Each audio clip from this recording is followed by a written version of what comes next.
السلام علیکم ورحمۃ اللہ وبرکاتہ۔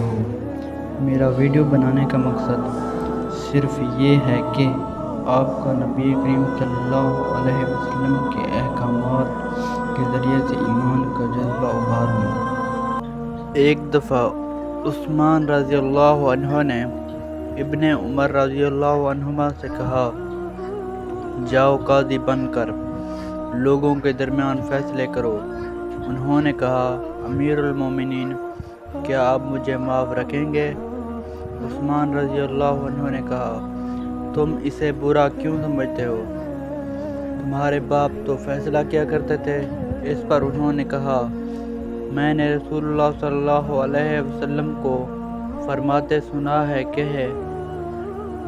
جو قاضی ہوا اور اس نے عدل و انصاف کے ساتھ فیصلے کیے تو لائق ہے کہ وہ اس سے سر برابر چھوٹ جائے، یعنی نہ تو ثواب کا مستحق ہو نہ عقاب کا۔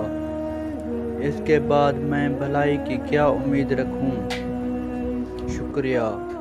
چینل کو لائک اور سبسکرائب ضرور کر دیں تاکہ میری ہر آنے والی ویڈیو آپ تک پہنچ سکے۔ اللہ حافظ۔